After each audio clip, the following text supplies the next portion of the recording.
Okey, segmen Wanita Ideal, kita masih lagi tertumpu dalam bidang pendidikan sebenarnya. Dan tetamu kita untuk segmen Wanita Ideal ini juga merupakan seorang guru. Wow, seorang guru dan juga mungkin ya menjelang untuk sambutan Hari Guru pada 16 Mei nanti, dan juga difahamkan beliau juga seorang ataupun insan yang bergelar ibu. Yes. Ini juga bersempena dengan sambutan Hari Ibu pada 2 hari lepas ataupun Ahad lepas. Jadi kita bawakan kepada anda iaitu Yang Mulia Puan Hajah Raja Isnariza Raja Bahari, Ketua Sektor Pengurusan Akademik Jabatan Pendidikan Wilayah Putrajaya. Ya. Khabar Puan sihat ya? Alhamdulillah. Tersenyum manis pagi ni. Adakah disebabkan menggayakan baju kurung berwarna merah jambu? Tidak. Tapi mungkin bersesuaian juga dengan slot kita wanita ideal lebih kepada warna merah jambu itu sendiri. Baik, Puan. Difahamkan Puan merupakan seorang guru dan juga ibu. Wow. Dua tanggungjawab yang berbeza. Maksudnya di rumah sebagai seorang ibu, keluar saja di rumah seorang guru. Tapi mereka berkongsi tanggungjawab yang lebih kurang sama sebenarnya sebagai seorang pendidik. Di rumah mendidik anak, di luar mendidik pelajar. Jadi bagaimana Puan Raja kongsikan kepada kami pembahagian masa itu untuk memastikan agar kedua-dua tanggungjawab ini dapat dijalankan secara serentak. Okey, Assalamualaikum warahmatullahi wabarakatuh. Okey, bagi isu ini, dia biasanya kita dari segi pengurusan masa kita. Macam mana kita mengurus masa kita dalam 24 jam itu. Ya, di mana kita tahu kalau sebagai guru, awal pagi kita dah berada di sekolah. Ya, biasanya kita tahu pekerjaan guru bukan pekerjaan yang macam profesion yang lain. Ada waktu pekerjaan dia. Guru ini bekerja 24 jam. Ya, di mana dibawa balik ke rumah juga. Okey, bagi saya biasanya untuk menguruskan anak-anak, ya, saya ada anak selama 6 orang. Okey, untuk mengurus anak-anak ni saya akan pastikan sebelum pada waktu pagi itu, pada malam harinya semua keperluan anak-anak telah disediakan. Ya, supaya kita tidak kelang kabut. Sebab kita bila pagi kita bangun tu kita mesti berceria. Ya, sebab kita akan menghadap lagi anak murid kita di sekolah yang 30-40 orang. Satu kelas, kan? So kita kena ceriakan diri kita sendiri sebelum kita boleh menceriakan anak murid kita. So bagi itu yang saya kata sebagai pengurusan masa kita. So setiap masa kita tidak ada masa terluang.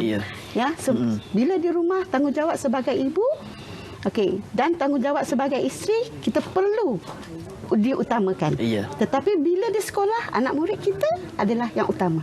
Kita tinggalkan sekejap peranan ibu tu, tetapi di samping mendidik anak-anak itu.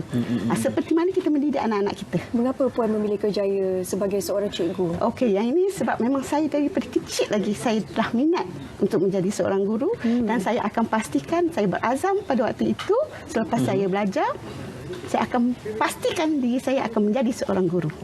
Dan akhirnya tercapai? Ya, alhamdulillah. Kepuasan itu datang daripada mana? Kepuasan itu datang apabila kita mendidik anak murid kita, ya.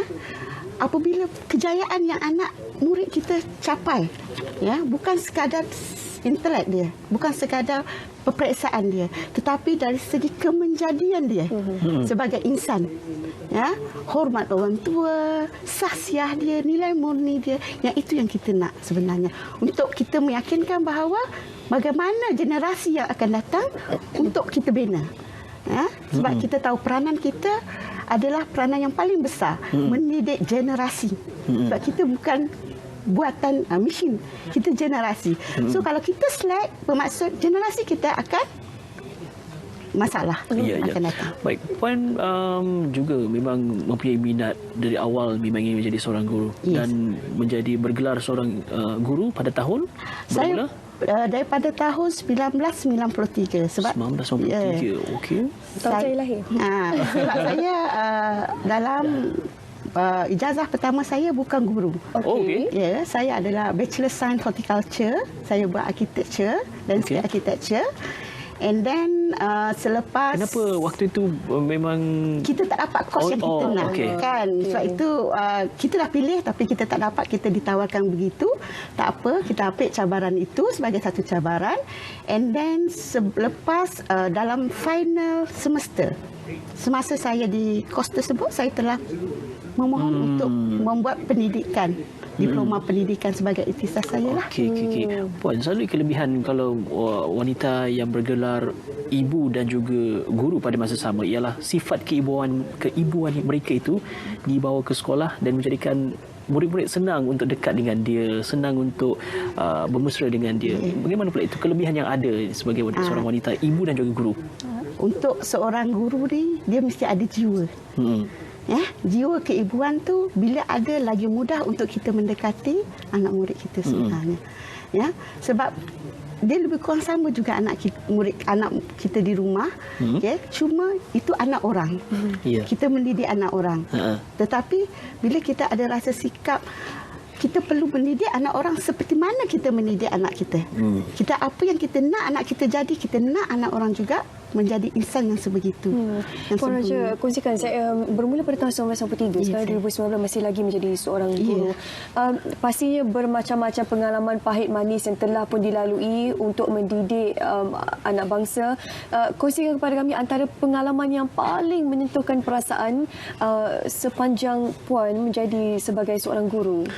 Okey, yang pengalaman untuk saya ni apabila saya memegang 3 watak.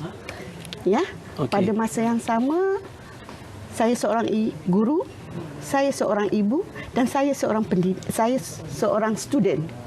Apabila saya menyambungkan pengajian saya, pada masa yang serentak, 3-3 tu kena serentak sebab saya menyambung pengajian dalam waktu bukan bercuti. Okey. Waktu bekerja. Jadi apabila anak murid saya tahu, saya kata, saya maklumkan kepada anak-anak murid saya, cikgu, kami risau sebab kami tidak dapat keputusan yang bagus pada waktu itu. Saya tahu sebab sepanjang saya memegang kelas, saya adalah guru biologi tingkatan 5. So saya tahu anak murid saya mesti bimbang dengan keputusan mereka. Dia orang takut masa saya kurang untuk mereka. Sebab saya anggap anak murid saya sebagai kawan. So mereka boleh ke rumah anytime. Hubungan kita tidaklah jauh bezanya. So keberanian mereka untuk bersuara. So di sini bila saya menyambung belajar, saya dapat satu ni daripada ibu bapa. Takut anak mereka tidak boleh. Dan saya berjanji pada pertengahan, pada permulaan saya belajar memang betul result mereka semua kan. Tetapi saya berjanji dengan diri mereka bahawa saya akan betul-betul berusaha untuk memastikan kesemua anak murid saya mesti lulus dalam subjek saya. Itu antara visi yang dilihat oleh Puan sendiri. Dan akhirnya pada tahun itu saya boleh mencapai lebih kurang 20 orang mendapat A dalam biologi. SPM. Itu yang SPM. Itu yang paling membanggakan saya. Dan yang kesusahan tu jangan ceritalah.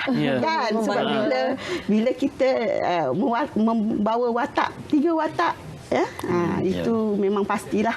Masa rehat kita, masa untuk kita sendiri itu tak ada. Untuk kita bercerita panjang sebenarnya memang tak cukup masa yang diberikan. Jadi kita berharap agar Puan boleh terus menjadi sumber inspirasi pada guru-guru di luar sana. Dan difahamkan sebenarnya untuk tim The ke Laut tadi merupakan guru-guru di bawah Puan Raja sendiri. Tanya tu ucapkan kerana bukan menjadi pelajar tetapi guru-gurunya juga. Bakat saya pengen. Puan, terima kasih sekali lagi kepada Yang Mulia Puan Hajah Raja Isnariza Raja Bahari, Ketua Sektor Pengurusan Akademik Jabatan Pendidikan Wilayah Persekutuan Putrajaya. Sekali lagi kita ambil kesempatan untuk mengucapkan Selamat Hari Guru kepada Puan dan juga kepada semua guru yang menyaksikan kita pada waktu ini. Baik, kita